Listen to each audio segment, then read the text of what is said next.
Today I'm chatting with Nestor Solari, the founder and CEO of Sigo Seguros. They're an insurtech offering transparent, reliable, and affordable personal auto insurance for the Spanish-speaking community. Nestor, so good to have you with us. Where are you coming from today? I'm from northern New Jersey, where it's not as warm as Austin is. I know that we're both living in Austin now. I just arrived here about 8 months ago, and I think we connected up in person shortly thereafter. Obviously, our organization's been working together for over a year, but it was great to meet you in person. To Austin, maybe a month or two after you, and have been between the Northeast and Austin, but have really enjoyed my time down there. The energy and everything going on down there is kind of incomparable right now. Loving it. Good music scene, good barbecue, all the good stuff. Can't complain about the food for sure. You from the Northeast originally? Born and raised here in New Jersey, yeah. So my parents immigrated from Uruguay, both landed here in northern New Jersey. And I was born and raised here before going off to school and bouncing around to a couple different cities in New York, Chicago, and most recently Austin. And what'd you study? How'd you get from there to insurance? Yeah, that's funny. Most people, I find that most insurance people I speak to end up saying that they fell into insurance by accident, right? Insurance kind of found them.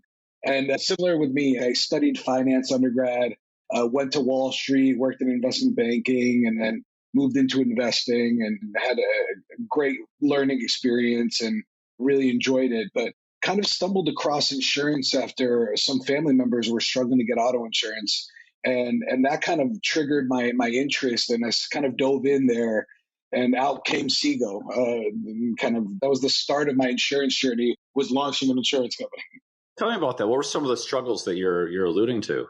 Well, so in terms of my family, some of them are recently arrived immigrants. Some of them have been here for decades at this point. But I realized that whether they had a U.S. driver's license or foreign ID, they were still struggling to access insurance online, which I thought was a given.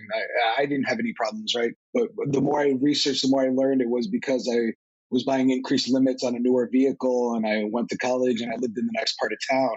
But if you don't really fit these specific categories that a lot of legacy carriers are looking at to rate their risk, it all of a sudden becomes a lot harder, even though you may have a clean driving record.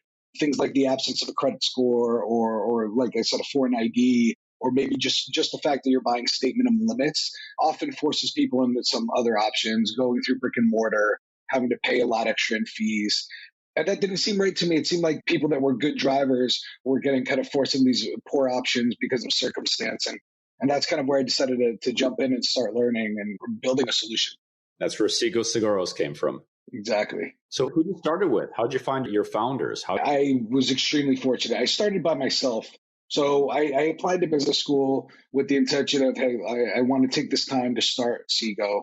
I got to school on day was working on Sigo and building the pitch deck and talking to people, classmates had an insurance experience. And towards the end of our first year, Julie and I were in the same program. We met on the first day, got to be very close friends. And over a glass of wine, we were talking about his options for internships that summer. And I decided to give him one more option, which was to join me. And I'm very fortunate he did. Julio is a great background. He's an engineer student, worked in consulting, worked at startups. Is an extremely good balance to me, and I think we work really well together. So it was very fortunate to have Julio kind of at graduation for us to go full time and start selling insurance over the phone, because that's really how Sigo started, was me and Julio calling people and trying to sell insurance. How did you even get to come up with a list of who did you even call? It sounds simple that way, but you've got to have a product, you've got to have capacity, you've got to figure out how'd you get going with that. For anyone who's listening who is not from insurance, that's basically where I started. It was, okay, first of all, where do I take my test to then get licensed? And then after I'm licensed, how do I get an insurance company to let me sell their insurance? And that's really kind of how it started. And kind of a lot of what I did during school was getting licensed, getting some of these appointments from wholesalers as an agent still. This was before we launched our MGA. And so operating as an agent, me and Julio put up a WordPress form with 5 questions, name, zip code, type of car, and I guess marital status might have been the other one, and phone number. And with that, we started dialing out. We spent a couple $100 on Google ads and Facebook ads. And once we realized people were actually giving us their information, and then when we were able to sell our first policy, we said, hey, there might be something here, right? But yeah, this was really kind of put together and held together with bubblegum and scotch tape in the early stages. Thanks for addressing those who know insurance a little less. How does I think people know what an MGA is, managing general agent that writes on someone else's paper with someone else's capacity, but that makes sense in theory. How do the mechanics of that work? How did you learn about how to actually get that deal done, how to come together? Given how deep the insurance market is, it's very hard to find the specific information you want online, right? With other things, you can kind of Google online and do some online research, and that's kind of sufficient for you to get going. But with insurance, what I found was the quickest way to learn was to speak to other founders, insurtech, insurance founders specifically, but people in the industry. And so that's kind of not through osmosis, but through kind of interviews and reaching out to people, networking. That's kind of how we learned. We recruited some people with insurance expertise onto the team. And so that's kind of how we started piecing it together. I think once we ran our agency for a few months and had at least the initial showings of a track record, we're able to kind of get in front of a reinsurance broker and then start pitching our program to fronting carriers and reinsurers. And I'm happy to go through kind of all those details and how that works mechanically. But it is kind of the exercise of building a team and partnerships, because as an MGA, like you said, you got to find the capacity, the reinsurance, you have to find the paper, your fronting carrier, and you have to find the right technology system, which is how we kind of came to find Socotra. I think I'm fortunate that Julio ran an extremely data-driven and detailed process because we knew how important it was to find the right system here. And when it came down to it, I mean, we really didn't take a close look at anything other than Socotra. But those are all the moving pieces that when it came time to go from agency to MGA, we had to look at and put together before launching it. And then we launched our product back in August in Texas. So how do you learn to even, I'm thinking about when you get capacity, I mean, you got to pitch for that. It's like fundraising from what I hear. And if you want to know how to fundraise, I mean, you're in business school. I mean, there's probably an entrepreneur club, and twice a week, they probably have yet another how to fundraise presentation or event. How do you learn how to get capacity? I think the comparison to fundraising is spot on. I think maybe earlier on, we had an easier time landing our reinsurance capacity. I think particularly because we had some initial data from our agency that looked pretty good. And by the time we got in front of reinsurers, we had really buttoned up our program. We had put together our underwriting guidelines. We had put together a rate order calculation. We had selected Socotra. We had kind of the playbook to get to market. And so I think that particularly as a startup, brand new MGA, was what got some of these early reinsurers over the hump. But I'd say it's very much like the fundraising process, in which you'll do some speed dating, you'll meet some of the right partners, you'll go do some diligence. And as you grow, you're going to need to keep doing that, similar to fundraising, right? I think there was two kind of keys here. One, we had the right people on the team to put together the materials we needed.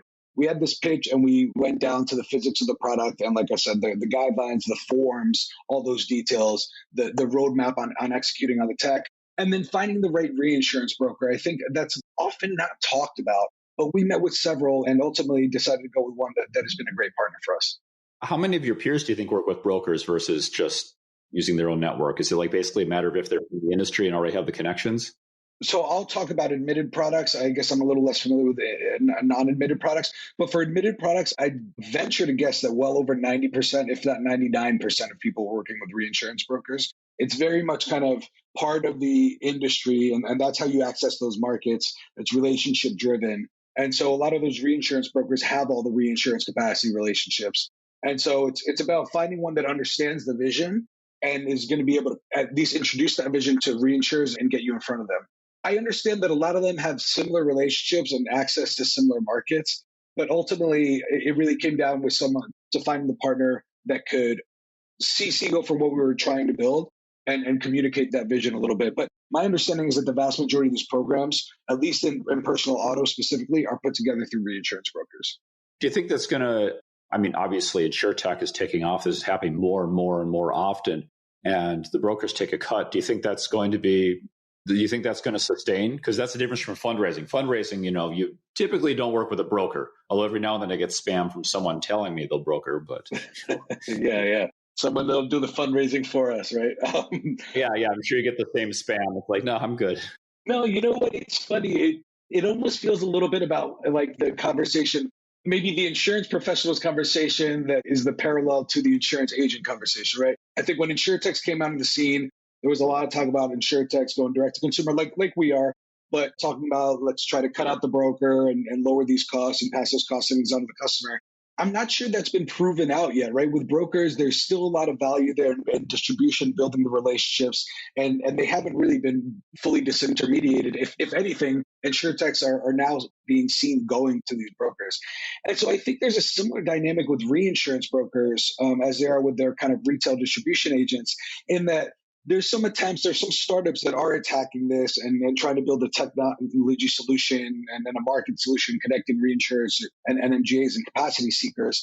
But I guess I'm not convinced. It's a hairy process, and each one of these reinsurance deals seems kind of artisanal, seems a little custom made. And so I think there's a lot of that. That is where the reinsurance broker comes in. And so I'd like to say that one of these startups is going to build a technology solution that's going to make it easier for all of us to launch programs. But there's a lot of momentum that they're going against here.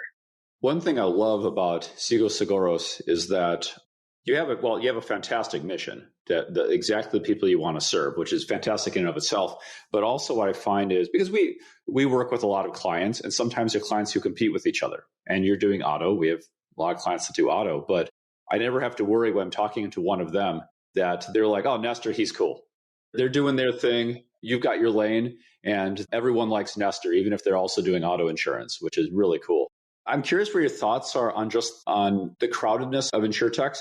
You've got your market pretty well understood, and you're the ones hitting that market.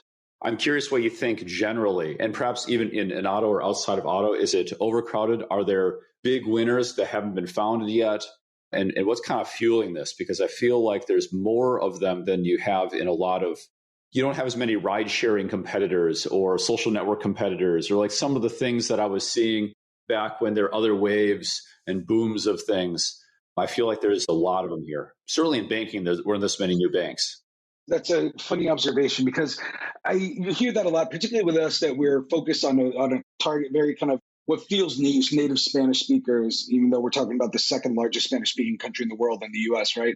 But when you look at insurance, it's so deep. Whether auto insurance is particularly deep, but when you look at the insurance industry as a whole, maybe there's some of these corners that could be kind of overcompeted or oversaturated. But I don't see, this isn't kind of a similar winner take all dynamic to maybe some of the industries you mentioned, right? Like the network effects aren't as kind of as strong as like a social network or a ride sharing a company. So I see insurance as continuing to be kind of very fragmented. I would definitely say some of the biggest winners in insurtech have yet to be founded. And I think honestly, and not to talk up Socotra, but I think the launching of technologies like Socotra and other insurtechs that are making it cheaper and easier to get to market is only going to increase the competition. And ultimately, that's where the customer wins, right? When you get a company that's specialized to your needs as much as possible, they can build the most profitable product and the best customer experience. And as long as that market's big enough, I think there's going to be room for it. Like I said, I think some of the corners there could be an argument made, but I think there's just a lot of room to run here. It's a giant industry that has been slow to turn the ship. And I think now what you're seeing is a lot of kind of interesting, smart, and brave founders kind of taking on some of these big companies. It's funny because I speak with some other insurtech founders that oftentimes the dynamic is like we're competitors. Like you were saying, you have a bunch of other clients, but no one feels like we're competitors. But there is that kind of maybe competitive streak among insurtechs. But I think the way to look at it is really still the new wave, including your giant Roots and Lemonades and Metro Miles. It's still kind of us against the legacy systems that we're trying to overturn to a certain extent. Yep. And in fact, I mean, up to you if you're at liberty to say, but you're actually referred to us by an auto insurance insurtech. I'd have to. It's funny. And no, look, we've referred auto insurance insurtechs over to Socotra as well. I mean, it makes sense. Which also speaks to me how it's a surprisingly collaborative industry. And I see this when I'm dealing with tier ones. It's amazing how I'm working with a tier one and literally I can get an introduction to their competitor for a sales lead. It's crazy. And it's wonderful, frankly. I agree. And it's funny you mentioned how collaborative it is, because even like recently, there was the news of layoffs at one of the big insurtechs, right? And what I mostly saw is maybe opportunistically a lot of founders seeing the opportunity to reach out to talent, but really an outpouring of support for people from the community that I'm sure are talented, kind of getting presented with a bunch of opportunities at insurtech. So it was a nice kind of outpouring of support from founders and people that are hiring there as well. Did you feel the impact of that someone else is doing layoffs? So I think the only impact we had was we got a couple of more job applications at this point. Fortunately, I think we're at an early enough stage where maybe some of the things that the big auto insurers or the larger players are facing, like these increases in frequency and severity for auto accidents, we're at a point where necessarily we're growing and collecting that early data. And so we're not necessarily in a position where we need to cut down, but really still kind of speeding up. How many states are you operating in now? Yeah, so the Sigo insurance product is available in Texas. We're kind of growing there, looking to grow there exponentially this year and expanding. Our agency business is continuing to operate in California, and we're looking to sign up kind of other partners. I think we're very much looking at this rollout strategy where we kind of launch with our agency, learn, build a book, and then see if it's a good fit for the Sigo product. And so we expect to start launching into our second and third states kind of towards the beginning of this year, if not early next year. And I think one of the interesting things that you mentioned geography about our target consumer is the geographic concentration, right? And so the ability to build big in Texas or California or Florida, but we're really looking at maybe hitting 10 states, which makes our regulatory complexity as well as the ability to get going a little easier. And so excited to get out there as fast as possible and building kind of that initial base in Texas. You referred to your agency. How does that distribution piece work, and how do you think about it? So I think it's commonplace now that a lot of the big carriers and MGAs are building kind of ancillary agency businesses with the intention of monetizing the traffic that goes into your funnel but doesn't convert in your own program. You're not going to be the most competitively priced for everyone, regardless of what everyone's advertising says. And so I think there's opportunities to partner with complementary carriers that can better serve maybe some of the risks we're getting. And so that's really the way we look at it. I mean, we're building our core program where we can digitally onboard customers without any handholding. Today, the majority of our customers are onboarding without any agent interaction, which is really what we want to build in terms of a low-cost operating structure and with lean technology. And thanks to kind of Socotra's APIs, we've been able to build that for our product. I think that's what tripped us up a little bit in the agency experience, is that it's very difficult, particularly in the corner of non-standard auto. But it's really difficult to get carriers to open up their APIs, to build a fully digital experience, particularly for a new broker or agency. And so that's why kind of we're prioritizing our product, but using kind of a call center model to follow up currently with those customers and looking at how we can integrate the technology in the future as well. Being a founder, being a CEO generally, what are the things that you spend most of your time thinking about? And what are the areas of the business that you really spend time on? Is it, around product or marketing, or what do you think of when you wake up in the middle of the night and you've got a project you can't stop thinking about? Oh man, it's funny. I woke up in the middle of the night last night, and as I was trying to fall back asleep, there were 5 or 6 things that were racing through my mind. No, would love to hear your answer to this question as well. But look, I think the thing about being a founder is it changes, right? You're in charge of everything, and I think you might have a great partner that can own the marketing, but you're kind of ultimately the owner of everything. And so I think for me, I've been fortunate to have kind of co-founders and partners that have been able to build the technology, own the business front of the technology and the product management, as well as on the marketing side. And so a lot of that I'm kind of more just overseeing rather than really getting my hands dirty today. I think a lot of what I'm still owning is the fundraising, the legal, the HR, the administrative, which you slowly kind of try to start getting off your plate, but a lot of kind of the essential things on the back end. I'd say early stage, since we're still kind of in fundraising mode, that's probably taking up 50 to 75% of my time at times. But other than that, kind of dealing like with reinsurers, managing those relationships, managing our investor relationships, the admin, the back end, and then managing the team and hiring. I'd say if I had to call out one thing that's really kind of top of mind for us now is hiring. It's unbelievable to see kind of how I started as one, when we multiplied to 2 people, or how much our capacity expanded. And now that we're at 11, it's just incredible to see kind of how much that multiplies what we can put out and what we can do, and finding the right people and getting them on the right seats. I remember for Socotra, I was working on it by myself for a while. And then the first time I hired someone, I was just shocked the first time something got done and I didn't do it myself. It was just something you get done and he's just like, oh yeah, I took care of that. I just about like jumped. It is such a change that something actually happened on its own. Yeah, it's a weird feeling once most of what's getting done isn't you anymore. Well, then there's levels. And then you get to the point where most of what's getting done you're not aware of. Exactly. Yeah. Yeah, of course, all the remote work has made it increasingly difficult, I think, at least speaking personally, to stay in touch and to feel like, I mean, it's difficult. We've much more than doubled since lockdown. I'd say probably half of our employees have never met in person, but I recognize them in a moment if they pass in the hallway. And that's like, so I try to make sure that I'm knowing what they're all about. I mean, are you encountering things like that? It's funny you mentioned because I think being extremely intentional about over communicating and being in touch has been kind of one of the reasons why we've been very successful over lockdown, which has been the majority of Sego's life at this point. And the majority of our team hasn't met in person either. And so I think there's challenges, particularly if you decide to be intentionally fully remote. I think there's kind of cultural challenges and things you want to manage and be very explicit about. The way we see it, I mean, I envision us probably doing some sort of hybrid structure in the future, never going back fully to the office, and probably always offering a fully remote option just because at this point you'll miss out on talent. But we do see a lot of value in being together in person. And so we try to do it at least quarterly, if not monthly, where we'll do a couple days in person at a co-working space.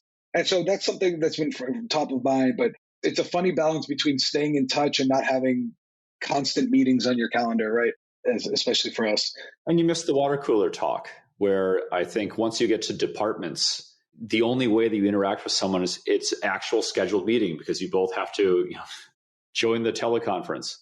Yeah, absolutely. No. And I think some relationship building, right? I mean, it just kind of, like you said, the water cooler talk, just the vibes, right? Some of the jokes, some of the laughs that you share with people. I miss just eating eating in the cafeteria around whoever is there and getting to hear what they did over the weekend or what they're passionate about, those sorts of things.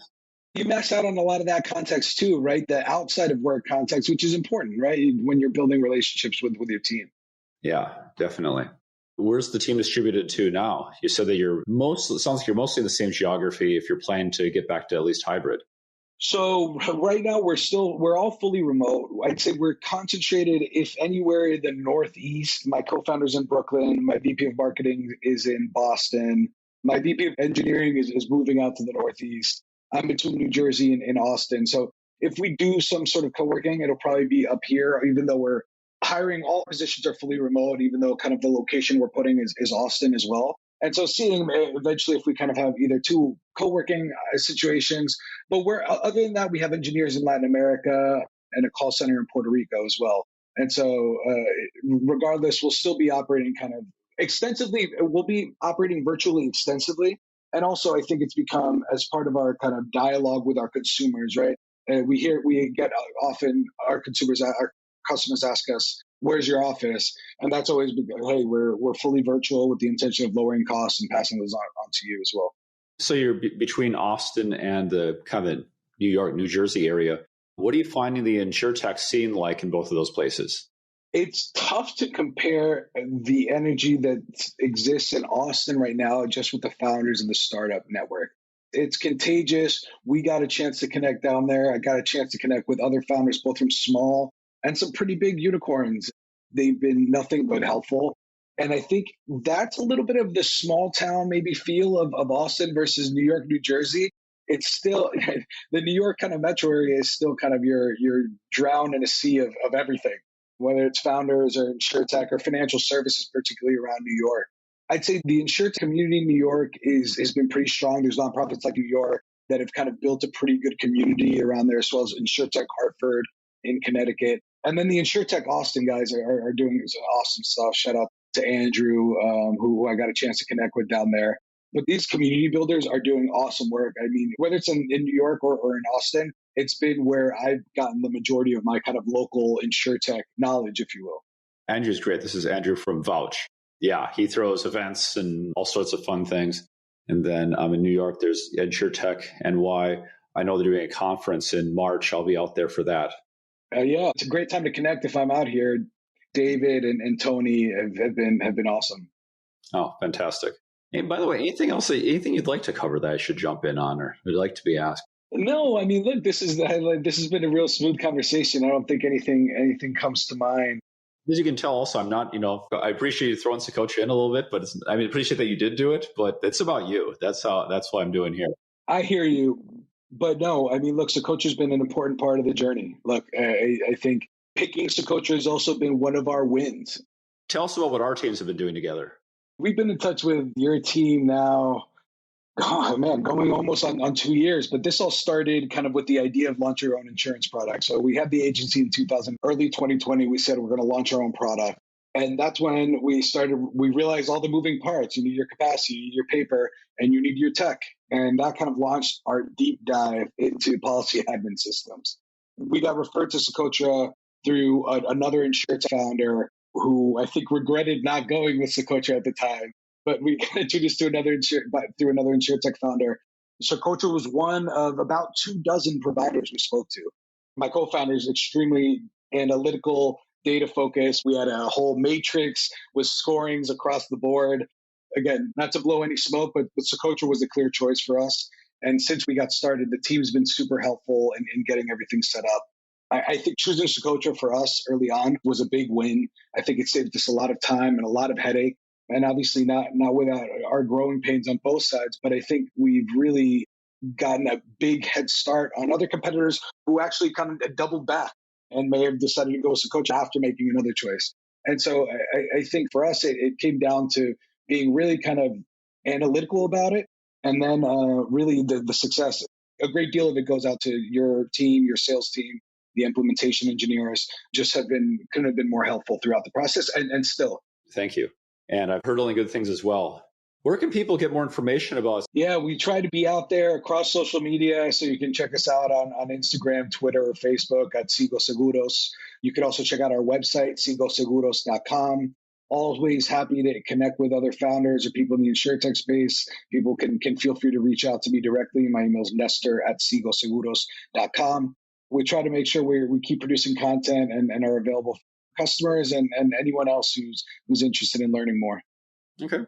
Any asks? Anything you're hiring for that you'd like to give a shout out for? 100%. Look, I think we're building out our team aggressively this year, looking to double or triple, building out insurance functions, looking for insurance product managers, underwriters, customer service people, and also looking for engineers. Anyone with insurtech experience would be great to add on to the team. But yeah, I'd be remiss if I didn't mention all the things we're hiring for. And so would love to hear from anyone interested in learning more. Oh, it's a great mission. Then I think the last thing I'll touch on is you said earlier that and I agree strongly that there are big insurtechs yet to be founded. I'm curious for your thoughts, for your advice for anyone listening who has an idea of what's needed that hasn't been created yet and suggest to them.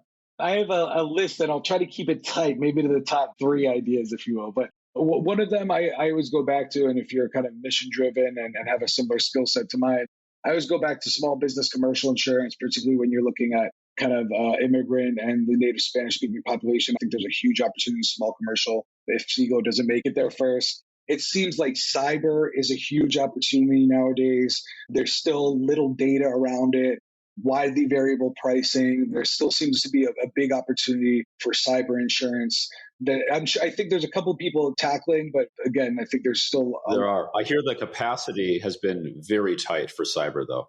I imagine that's part of the challenge, yeah.